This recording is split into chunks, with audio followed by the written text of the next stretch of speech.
ಓಂ ನಮೋ ನಾರಾಯಣ. ಓಂ ನಮೋ ನಾರಾಯಣ. ಓಂ ನಮೋ ನಾರಾಯಣ. ಈಗ ಐತಿಹಾಸಿಕ ಅಪರೂಪ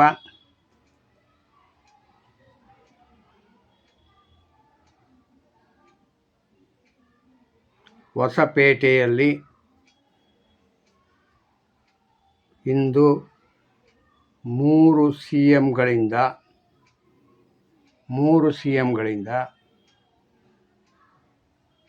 ಡ್ಯಾಮ್ನ ಉದ್ಘಾಟನೆ. 3 ಸಿ ಎಂಗಳು ಯಾರ್ಯಾರು? ಆಂಧ್ರ ಪ್ರದೇಶದ ಚಂದ್ರಬಾಬು ನಾಯ್ಡು, ತೆಲಂಗಾಣದ ರೇವಂತ್ ರೆಡ್ಡಿ, ಕರ್ನಾಟಕದ ಡಿ ಕೆ ಶಿವಕುಮಾರ್. ಈ 3 ಮುಖ್ಯಮಂತ್ರಿಗಳು ಒಂದು ಡ್ಯಾಮ್ನಿಗೆ ಉದ್ಘಾಟನೆ ಮಾಡ್ತಾಯಿದ್ದಾರೆ.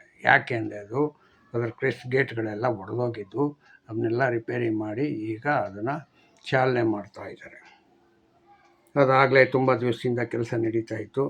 ಹಾಗಾಗಿ ಅದು ಈಗ ರೆಡಿಯಾಗಿದೆ. ಆಕಾಂಕ್ಷಿಗಳು ದಿಲ್ಲಿಗೆ ಲಾಬಿಗಾಗಿ ಹೋಗಿದ್ದಾರೆ. ಕಾಂಗ್ರೆಸ್ ವರಿಷ್ಠರು ಗರ್ಮಾಗಿಬಿಟ್ಟಿದ್ದಾರೆ. ಏನು ಎಲ್ಲರೂ ಬಂದಿದ್ದೀರಾ ಅಂತ. ಪಾಪ ಏನು ಮಾಡೋಣ, ಇವ್ರಿಗೆ ಮಂತ್ರಿ ಪದವಿ ಬೇಕು. ಈಗ ಇನ್ನೊಂದು ಸತಿ ಅಂದ್ಕೊಂಡು ಆಗಲೇ 1 ತಿಂಗಳು ಆಗೋಯ್ತು ಮುಖ್ಯಮಂತ್ರಿ ಆಗಿ ಇವರು ಅಲ್ವಾ. 1 ತಿಂಗಳಾದ್ರೂ ಸಹಪಾಠಿಗಳನ್ನೀಗ ಹೊಂದಾಣಿಕೆ ಮಾಡ್ಕೊಳಕ್ಕಾಗಿಲ್ಲ ಇವ್ರಿಗೆ, ಡಿ ಕೆ ಶಿವಕುಮಾರ್ ಅವ್ರಿಗೆ. ಇಲ್ಲಿ ಬಿಡದಿ ಟೌನ್ಶಿಪ್ನಲ್ಲೇ ಗುದ್ದಾಟ ಆಗ್ತಾಯಿದೆ. ಬಿಡದಿ ಟೌನ್ಶಿಪ್ಪು ನಾನು ಸಾಧನೆ ಮಾಡ್ತೀನಿ ಅಂತವ್ರೆ. ಯಾರ ಸಾಧನೆ ಆಗತ್ತೆ ನೋಡೋಣ. ಜನರದ ಸಾಧನೆ ಡಿ ಕೆ ಶಿವಕುಮಾರ್ದು ಅಂತ. ಅಲ್ಲ, ಏನು ಹೇಳೋದು ಅಂತಲೇ ಅರ್ಥ ಆಗ್ತಾಯಿಲ್ಲ. ಯಾವುದಾದ್ರೂ ಒಬ್ಬೊಬ್ರು ಒಂದೊಂದು ಥರ ಹೇಳ್ಕೊಂಡು ಈ ಯಾವುದೋ ಟೌನ್ಶಿಪ್ ಅಂದ್ಕೊಂಡು ಟೌನ್ಶಿಪ್ ಕತೆ ಏನಾಗುತ್ತೆ ಅಂತ ಗೊತ್ತಿಲ್ಲ. ಈ ಕಡೆ ಕುಮಾರಸ್ವಾಮಿಯವರು ರೈತರ ಜೊತೆ ಸೇರಿ ಹೋರಾಟ ಮಾಡ್ತಾಯಿದ್ದಾರೆ. ಅದನ್ನು ಏನು ನನಗೇನೋ ಮನಸ್ಫೂರ್ತಿಯಾಗಿ ಹೋರಾಟ ಇಲ್ಲ ಅನ್ನಂಗಿದೆ ಬೇಕಾಬಿಟ್ಟಿಗೆ. ಏಕೆಂತಂದರೆ ಆವಾಗ ಕಾಣಿಸ್ಕೋತಾರೆ, ಇವಾಗ ಇಲ್ಲ. ಮತ್ತು ಇನ್ನೊಂದೇನೋ ಈಗ ಆಹ್ವಾನ ಪತ್ರ ಏನೋ ಕೊಟ್ಟವ್ರಂತೆ, ಬನ್ನಿ ನಾವು ಚರ್ಚೆಗೆ ಬರ್ತೀವಿ ನೋಡೇ ಬಿಡೋಣ ಅಂತ. ಅವರು ಒಪ್ಕೊಂಡವ್ರೆ ಅಂತೆ, ಡಿ ಕೆ ಶಿವಕುಮಾರ್ ಅವರು. ಯಾವತ್ತು ಒಪ್ಕೊಂಡವ್ರೆ ಏನೋ ಕತೆ ಇನ್ನೂ ಗೊತ್ತಾಗಿಲ್ಲ. ಎಲ್ಲ ಟಿ ವಿನಲ್ಲಿ ಬರೋದು, ಇಲ್ಲ ಪೇಪರಲ್ಲಿ ಬಂದಮೇಲೆ ಅಂತಾನೆ ಗೊತ್ತಾಗೋದು. ಆದರೆ ಅದಕ್ಕೆ ತಕ್ಕಂತೆ ಇವರು ಯಾರು ಬಾಲಕೃಷ್ಣ ಅವ್ರು ಹೇಳ್ತವ್ರೆ, ಇವ್ರ ಕಡೆ 1.5 ಲಕ್ಷ ಜನ ಬಂದುಬಿಡ್ತಾರಂತೆ ಶಿವಕುಮಾರ್ ಕಡೆ. ಇವ್ರ ಕಡೆ ಒಂದು 50,000 ಅಂತೆ. ಆ 1.5 ಲಕ್ಷ ಜನ, ಒಂದು 50,000 ಜನ ಸೇರಿದ್ರೆ ಏನಾಗ್ಬೋದು? ಒಬ್ರಿಗೊಬ್ರು ಧರ್ಮಯುದ್ಧ ನಡೆದೈತದೆ. ಏನು ಅದೇ ಯುದ್ಧ ತಗೊಂಬರಕ್ಕೆ ಕರೀತಾವ್ರೆ. ಯಾಕೆ ಬಾಲಕೃಷ್ಣ ಮಾತಾಡ್ತೀಯ? ಮುಖ್ಯಮಂತ್ರಿಗಿಲ್ದಿದ್ದ ತಲೆ ನಿನಗಿದೆಯಲ್ಲ, ಮೆಚ್ಕೋಬೇಕಾಗಿದ್ದೆ. ಇದ್ರೆ ಮುಖ್ಯಮಂತ್ರಿಗೇನು ಸೆಕ್ಯೂರಿಟಿ ಕೊಡಲ್ವಾ? ಇಲ್ಲ ಸೆಂಟ್ರಲ್ ಮಿನಿಸ್ಟ್ರು ಕುಮಾರಸ್ವಾಮಿಗೇನು ಸೆಕ್ಯೂರಿಟಿ ಕೊಡಲ್ವಾ? ಹಂಗಂಗೆ ಬಂದು ಕೂತ್ಕೊಂಡ್ಬಿಡ್ತಾರ? ಅವ್ರಿಗೆ ತಕ್ಕಂತೆ ಪೊಲೀಸ್ ಇದನ್ನು ಕೊಟ್ಟಾಗ ತಾನೇ ಹೋಗೋದು. ಪೊಲೀಸ್ನವ್ರು ಇದ್ಮೇಲೆ ಯಾಕೆ ಗಲಾಟೆ ಆಗುತ್ತೆ? ಏನಕ್ಕಪ್ಪ ಗಲಾಟೆ ಆಗುತ್ತೆ ಹೇಳಪ್ಪ ಬಾಲಕೃಷ್ಣ. ನಾನಂತ ಒಬ್ಬನ ಮಾಮೂಲಿ ಮನುಷ್ಯನಿಗೂ ಇಲ್ದಿದ್ದಂಥ ನೀತಿ ನಿಯಮಗಳು ನಿನಗೆ ಎಲ್ಲಿಂದ ಉತ್ಪತ್ತಿ ಆಯ್ತದಪ್ಪ? ರಾಜಕೀಯ ಮಾಡಬೇಕು ಹಂಗೆ ಅಂದ್ಕೊಂಡೇ ಮಾಡ್ತೀರಾ. ಅದಕ್ಕೆ ಇದು ಏನು ಮಾಡೋಕ್ಕಾಗತ್ತೆ ಹೇಳಿ? ಅಲ್ವಾ? ಅವನು ಪ್ರಿಯಾಂಕ ಖರ್ಗೆ ಹೇಳ್ತಾನಲ್ಲ ಹಂಗೆ. ಪ್ರಿಯಾಂಕ ಖರ್ಗೆ ಯಾರು? ಅವನು RSS ರಿಜಿಸ್ಟ್ರ್ ಮಾಡಬೇಕು. ಅದು ಸ್ವಯಂ ಸೇವಕ ಸಂಘ. ಅದು ಸ್ವಯಂ ಸೇವಕ ಸಂಘ. ಸ್ವಯಂ ಅಂದರೆ ಸ್ವಯಂಗೆ ಏನು ಯಾರು ಇಲ್ಲ, ಅದಕ್ಕೆ ಅಥಾರಿಟೀಸೇ ಇಲ್ಲ. ಯಾರು ಮೆಂಬರ್ಗಳು ಅಲ್ಲ, ಯಾರೂ ಸ್ವಯಂ ಸೇವಕ ಸಂಘದಲ್ಲಿರೋರು ಸ್ವಯಂ ಆಗಿ ಬರೋದು. ಅವ್ರು ಇಷ್ಟಕ್ಕೆ ಬರ್ತಾರೆ, ಅವ್ರು ಇಷ್ಟಕ್ಕೆ ಹೋಯ್ತಾರೆ. ಅವರು ನೀನು ಇಷ್ಟು ದಿನ ಇರು, ಇಷ್ಟು ದಿನ ಕೆಲಸ ಮಾಡೋಂಗಂತ ಯಾರು ಅಲ್ಲಿ ಯಾರಿಗೂ ಗೈಡ್ ಇಲ್ಲ. ಅಲ್ಲಿ ಎಷ್ಟು ದಿನನಾರು ಇರ್ಬೋದು, ಎಷ್ಟು ಗಂಟೆನಾರು ಇರ್ಬೋದು. ಅದಕ್ಕೆ ಸ್ವಯಂ ಸೇವಾ ಸಂಘ ಅಂತಿರೋದು. ಅದನ್ನೀಗ ಬಿಡಿಸಿ ಹೇಳಕ್ಕೆ ಬಂದಿಲ್ವಲ್ಲ ನೀವುಗಳೆಲ್ಲ ಕಾಂಗ್ರೆಸ್ನವ್ರೇನು ನಿಮ್ಮದೇ ಒಂದು ನಿಯಮ ಇದನ್ನೆಲ್ಲ ಏನು ಇವ್ರು ಬರೆದು ಕೊಟ್ಟಂಗೆ ಹೇಳ್ಕೊಂಡಿರ್ಬೇಕು ಅಂತನಾ? ನಿಮ್ಮನ್ನೆಲ್ಲ ಮಣ್ಣು ಮಾಡಬೇಕಾದ್ರೆ ಬೇಕಾಗತ್ತಲ್ಲಪ್ಪ. ನಮ್ಮ ಹಿಂದೂ ಕಾರ್ಯಕ್ರಮನೇ ಬೇಕಾಗಿರೋದು. ನಾಳೆ ದಿವಸ ಏನಾದ್ರು ನೀವು ಹೆಚ್ಚು ಕಡಿಮೆ ಆಗಿ ತೀರ್ಕೊಂಬಿಟ್ರೆ ನಿಮಗೆಲ್ಲ ಏನು ಯಾರು ಹೊಣೆ ಮಾಡೋದು?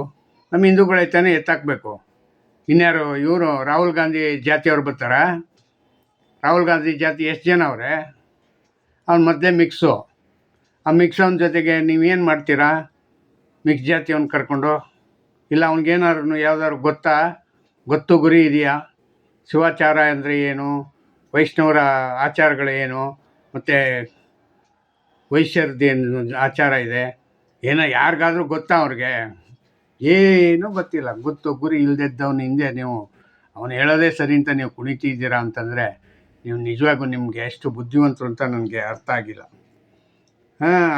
ಇವರೆಲ್ಲರೂ ಜಾರಕಿಹೊಳಿ ಬಾಮೈದ ಅಬ್ಕಾರಿ ಅಧಿಕಾರಿ, ಜಾರಕಿಹೊಳಿ ತಂಗಿ ಗಂಡ ಅಬ್ಕಾರಿ ಅಧಿಕಾರಿ ಅಂತೆ. ಅವನದು ಇಡಿ ಇದಾಗಿದೆ. ಏನಾಗಿದೆ? ಇಡಿಯವ್ರು ಬಂದು ಅವ್ರ ಮನೆಯೀಗ ಸರ್ಚ್ ವಾರೆಂಟ್ ಸರ್ಚ್ ಮಾಡ್ತಾ ಇದ್ದಾರೆ. ಯಾರಿಗೆ? ಸತೀಶ್ ಜಾರಕಿಹೊಳಿಯವರ ಬಾಮೈದ ಅಬಕಾರಿ ಅಧಿಕಾರಿ ಮೇಲೆ ಇಡಿ ರೇಡು. ಅಂದರೆ ಜಾರಕಿಹೊಳಿ ತಂಗಿ ಗಂಡ ಎಷ್ಟು ಕೋಟಿಗಳನ್ನೀಗ ಲೂಟಿ ಮಾಡೋರೋ ಏನೋ ಯಾರಿಗೆ ಗೊತ್ತು. ಆ ಲೂಟಿ ಇಲ್ಲದೆ ಇದ್ರೆ ಯಾಕೆ ಬರ್ತಾರೆ ಅವರು? ಅವರೆಲ್ಲ ರೀತಿ ಪ್ಲ್ಯಾನ್ ಮಾಡಿಕೊಂಡೆ ಎಲ್ಲ ಬಂದು ಇದನ್ನು ಮಾಡೋದು. 18 ಕಡೆ 6 ಕಡೆ ದಾಳಿ ಅಂತೆ. ಏಕಕಾಲದಲ್ಲಿ ರಾಜ್ಯದ 6 ಕಡೆ ದಾಳಿ. ಮಂಜುನಾಥ್ ಮೇಲೆ ಭ್ರಷ್ಟಾಚಾರ, ಹಣ ಅಕ್ರಮ, ಹೂಡಿಕೆ ಆರೋಪ. ಬೇಕಾಯ್ದು ಎಲ್ರಪ್ಪ? ಇನ್ನು ಇದು ಬರೀ ಇನ್ನು ಇದೆಯಲ್ಲ. ಆಮೇಲೆ ಈಗ ಮೊನ್ನೆ ಇನ್ನೊಂದಾಗಿದೆ, ಗೃಹಲಕ್ಷ್ಮಿದು ಯೋಜನೆದು. ಎಷ್ಟು ಸಾವಿರ ಜನ ಅವರು? 13,000 ಜನನೋ 16,000 ಜನನೋ ಹೇಳ್ತಾಯಿದ್ರು. ಒಂದೇ ಅಕೌಂಟಿಗೆ ದುಡ್ಡು ಹಾಕ್ಸ್ಕೊತಾರೆ ಅಂದರೆ ಅವ್ರಿಗೆ ಇನ್ನೆಷ್ಟು ಧೈರ್ಯ ಇರಬೇಕು? ಈ ಅಧಿಕಾರಿಗಳು ಇನ್ನೆಷ್ಟು ಯಾವ ಜಾತಿಯ ಜನ ಇರಬೇಕು? ಅಲ್ಲ ರೀ, ಸಣ್ಣ ತಪ್ಪು ಮಾಡೋದಕ್ಕೆ ಕಷ್ಟ. ಅಷ್ಟಷ್ಟು ದೊಡ್ಡ ತಪ್ಪನ್ನೇ 100 ಕೋಟಿನೇ ನುಂಗ್ತೀರಾ, ನೀರು ಕುಡಿತೀರಾ ಅಂತಂದರೆ ನೀವು ಮಹಾನ್ ಇವರೇನೆ. ನಿಮ್ಮನ್ನೆಲ್ಲ ಏನು ಮಾಡಬೇಕು ಹೇಳಿ? ಗುಂಡಿಟ್ಟು ಕೊಲ್ಲಬೇಕು, ನಿಮ್ಮನ್ನ ಶೂಟ್ ಮಾಡಿಬಿಡ್ಬೇಕು. ಯಾಕೆ ಬೇಕು ನೀವು ನಿಮ್ಮಂಥವರೆಲ್ಲ ಅಧಿಕಾರಿಗಳದ್ದು ತಪ್ಪೋ, ಇಲ್ಲ ಲಕ್ಷ್ಮೀ ಹೆಬ್ಬಾಳ್ಕರ್ ತಪ್ಪೋ, ಇಲ್ಲ ಮುಖ್ಯಮಂತ್ರಿ ಇವ್ರದ್ದು ಮಾಜಿ ಮುಖ್ಯಮಂತ್ರಿ ಇದ್ರಲ್ಲ ಸಿದ್ದರಾಮಯ್ಯ ಅವ್ರ ತಪ್ಪೋ, ಯಾರಿಗೆ ಗೊತ್ತು? ಹಣ ವಹಿಸ್ಕೊಂಡಿದ್ದವರೆಲ್ಲ ಅವರೇ ತಾನೆ.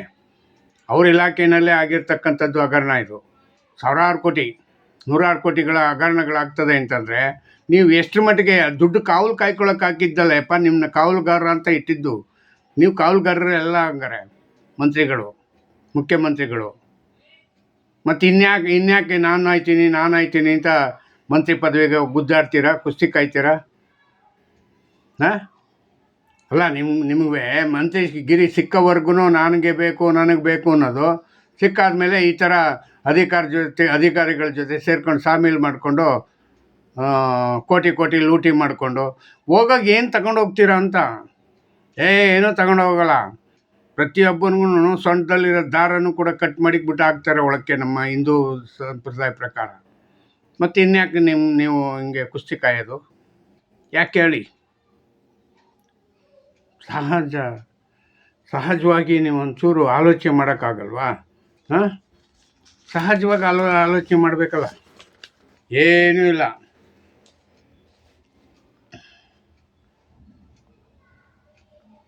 ದಾವಣಗೆರೆಯಲ್ಲಿ ಸಿಕ್ಕಿಬಿದ್ದರಂತೆ ಯಾರು ಶಂಕಿತರ, ಯಾರು ಉಗ್ರರು. ಅರ್ಥ ಆಯ್ತಾ? ಉಗ್ರರ ರಾಮ ಮಂದಿರ ಸ್ಫೋಟಕ್ಕೆ ಸಂಚು ಮಾಡಿದವರು ಸಿಕ್ಕಿದ್ದಾರೆ ಈಗ. ಅರ್ಥ ಆಯ್ತಾ? ಇದು ಏನು ಅನ್ಸ್ಕೋತದೆ ಅಂತಲೇ ಗೊತ್ತಿಲ್ಲ. ಇವ್ರದ್ದು ಅದು DK ಶಿವಕುಮಾರ್ ಅವರು ಮತ್ತು HD ಕುಮಾರಸ್ವಾಮಿ ಅವರು ಬಿಡದಿನಲ್ಲಿ ಒಬ್ರಿಗೊಬ್ರು ವಾದ ವಿವಾದಗಳು ನಡೀತಾ ಇದೆ.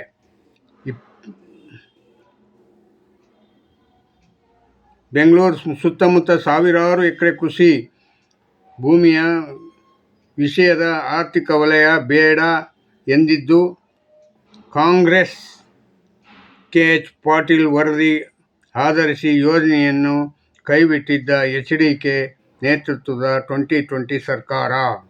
ಅಂದು 2006ರಲ್ಲಿ 2006ರಲ್ಲಿ ಕುಮಾರಸ್ವಾಮಿ ಇದೇ